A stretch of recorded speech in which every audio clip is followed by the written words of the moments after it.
Hi, everyone. Thanks so much for tuning in. Welcome to this session called Getting to Know Gen Z, How to Orient Your Brand to the Rising Consumer Generation.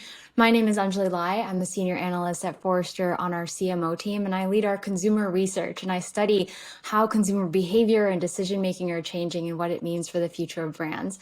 I'm really excited to talk about this topic today and share some of our latest data, both qualitative and quantitative data that you'll see throughout the presentation about Gen Z.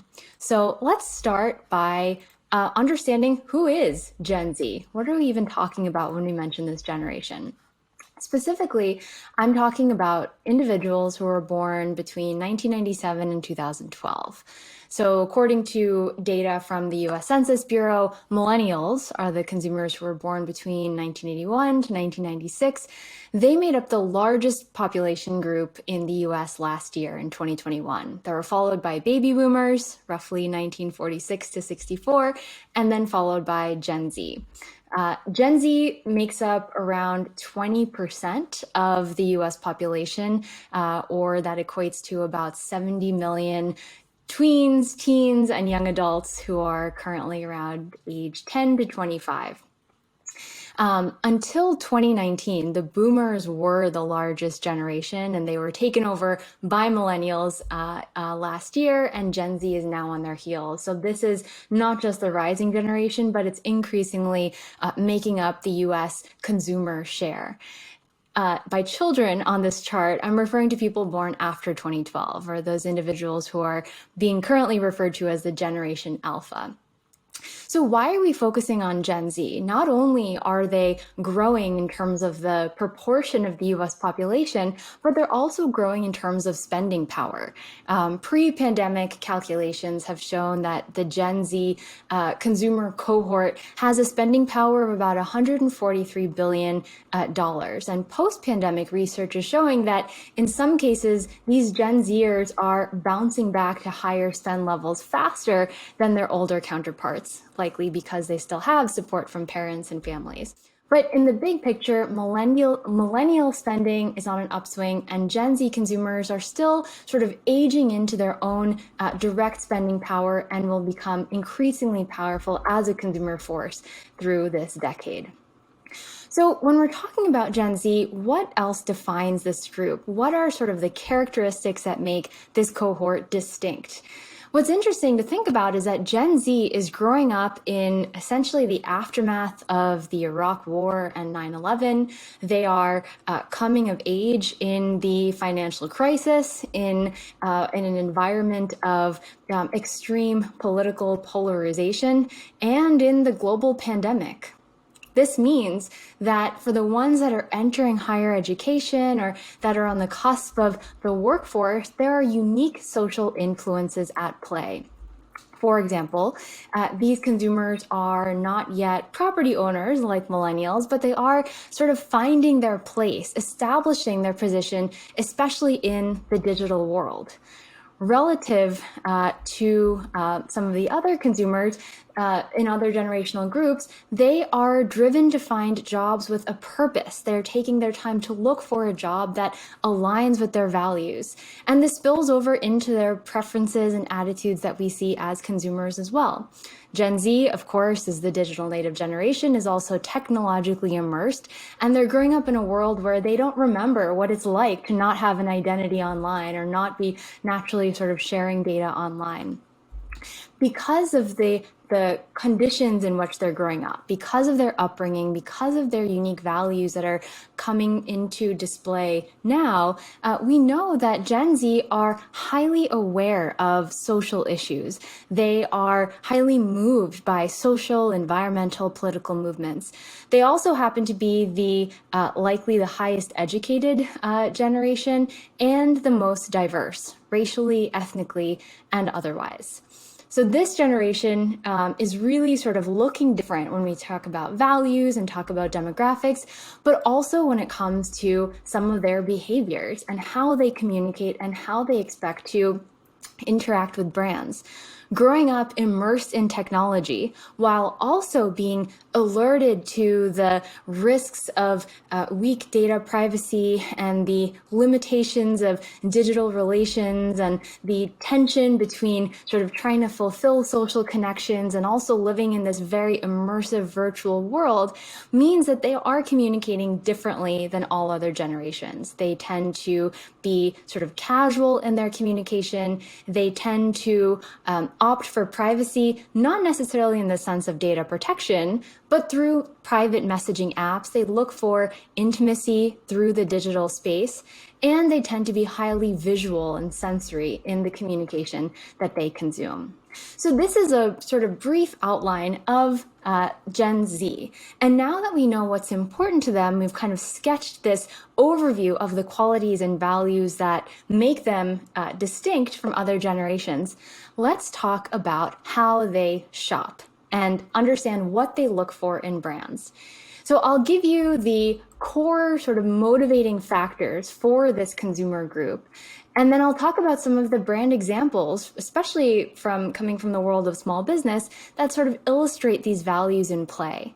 I'll describe the motivating factors, and then I'll share an actionable recommendation regarding what this means for you as you seek to connect with the emerging Gen Z audience. So here are 3 motivating factors to consider for this consumer group. One is uniqueness. Now you might say, sure, they are all about individuality. We've seen in culture, in media, in news stories that Gen Z consumers tend to abhor labels, but they also form these subcultures that show conformist behavior. We see Gen Z consumers coming together and rallying around certain trends. What we found in our research and in our interviews is that, yes, Gen Zers, for example, on TikTok, love to jump on the bandwagon of what's trending. But they do this in order to put their unique spin on the trend. So in fact, they're still looking for individuality, self-expression. A great example of a brand that leans into this idea of uniqueness is a skincare brand called Starface, which is a small business that aims to inspire confidence and self-acceptance in the context of people treating acne and other sort of skin conditions. Starface launched something called Hydro Stars, these effective star-shaped patches that encourage users to draw attention to the acne on their face rather than hide some of their conditions. This is contrary to a lot of the clear patches that you find on the market, and it helps to sort of dispel the stigma that's associated with having acne or having other similar kind of skin conditions. These stars are held in this sort of smiling yellow reusable pod, which the brand affectionately calls Big Yellow.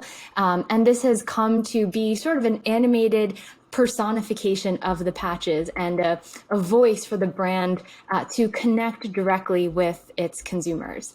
And when people are featured on Starface's channels, they are always members of the Starface community. This is something the brand does as a way to celebrate the brand's collective community of individuals and creators, and also encourage this idea of uniqueness and self-expression and creativity inherent in each individual. So this is a really sort of innovative way to connect with consumers and create an open dialogue about skincare and individuality and self-acceptance. And this ethos of uniqueness, creativity, self-expression is one of the reasons why Gen Z consumers' usage of TikTok is so high and continues to grow. Our data shows that as of just last year, TikTok surpassed Snapchat and Instagram to become the most popular social network in terms of weekly usage among this youngest generation. So this is both a message in terms of how to reach these consumers, but it's also a signal of the creator culture that pervades this particular generation. So what this means, by way of recommendations, is that for all of you aiming to reach a Gen Z audience, connect at the individual level. For example, maybe you have an interesting entrepreneurial story, right? This is something to emphasize. Show ways in which you are creative with your own products and invite consumers to share in the creativity. This means perhaps highlighting stories or testimonials about how consumers use your brands or products in an interesting way. Maybe this is soliciting consumer feedback and listening to consumer ideas for further innovation. And if your business allows options for customers to express their unique selves by tailoring designs, mixing and matching product options, emphasize this to appeal to this sense of individuality. Also, embrace inclusivity. In line with Gen Z's passion for uniqueness and creativity, and considering that Gen Z is the most diverse generation, racially, ethnically, along the gender spectrum, Gen Z consumers look for diversity and inclusion and representation to be reflected in the brands that they buy and in the products that they purchase from or that they use. If there are aspects of your product history, your brand story, the composition of a small business that represent diversity and inclusion, certainly share this to connect with the Gen Z audience. And if there's nothing that immediately connects, think about ways in which you can show an openness to this kind of self-expression. The second motivating factor is authenticity. Because Gen Z consumers have grown up in a world characterized by data breaches, corporate scandals, economic uncertainty, fake news, deep political divides, not to mention fears that are compounded by the COVID-19 pandemic, this generation is highly skeptical of institutions, government, large businesses. Our Forrester data shows that 30% of US Gen Z online adults trust financial services companies to keep their personal information secure, compared with 36% of millennials, 43% of Gen Xers, and over half of baby boomers. So for this reason, these consumers are constantly attracted to brands that earn their trust by proving authenticity. And a great example of a brand that has done this in an interesting way is Able Fashion, a sustainable clothing brand that aims to empower women through fashion. The company adheres to environmental commitments in its design and materials and manufacturing, and it gives customers transparency into the craft of the product and the entire supply chain to prove itself, to prove this authenticity. So Able often publishes a transparency scorecard for its projects, for each sort of product, with factual, clear data points. Just like a nutrition label drives awareness about how people sort of choose food, Able wants to become like a clothing nutrition label to help consumers make smarter decisions about what they wear and to know that they are in fact following through on the values that they care about. So Abel's story illustrates that one way of showing authenticity is by showing the values that you stand for. Not only because this drives trust, but also because Gen Z believes that this is what companies must do. Our data shows that Gen Z wants to see your values, the values that are motivating you and your brand and your products, whether they are environmentally oriented, whether they are social values, whether they relate to politics or religion. And in fact, this is growing.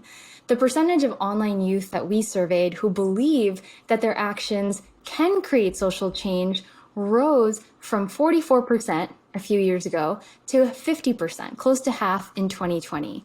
And it's directly influencing buying behavior. We find that half of Gen Z consumers agree that they regularly purchase from brands or companies that align with their personal values. And as you can see from the data on this slide, Gen Z consumers expect that companies will help them do this, help them follow through on their values. Gen Z consumers are like the trust barometers. They are highly skeptical and constantly on guard about whether a brand can be trusted or whether it's just being performative or manipulative. So over half of US Gen Z youth say that they've stopped using a brand because of perceived ethics. So what does this mean for you? Some recommendations include portray pictures of real people and products in the website content or advertising. Gen Z consumers will notice if products look highly filtered or look staged.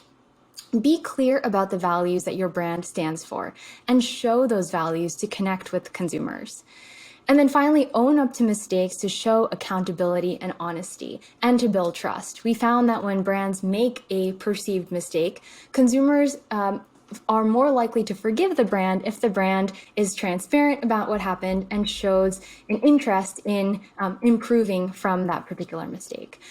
It's also important to know that eBay's authenticity guarantee helps a lot in this domain in terms of giving that objective stamp of approval that this is a trustworthy product and transaction. Third and finally, Gen Z consumers are driven by community. Because Gen Z is among the most socially isolated generation, they look to brands for that feeling of community and connection. So for example, when the schools shut down in 2020 and all of learning went remote, what happened to those memorable, meaningful traditions like signing the school yearbooks at the end of the term? Enter a brand called Have a Great Summer, which is a mobile app that partnered with Snapchat to let students get yearbook signatures from their friends and family.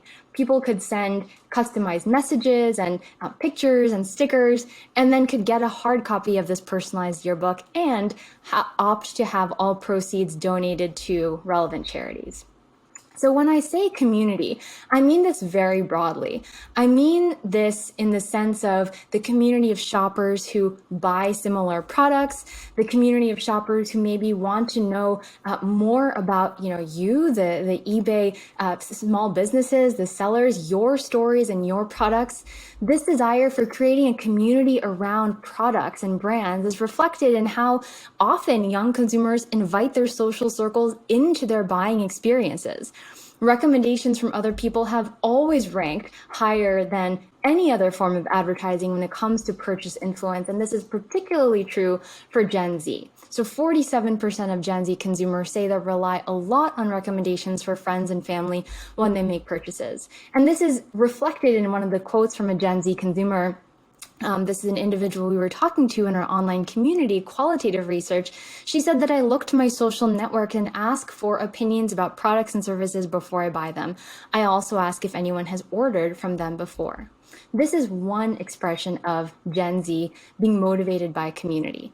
But I also mean community in the sense that Gen Z consumers think about ownership very differently from their older counterparts.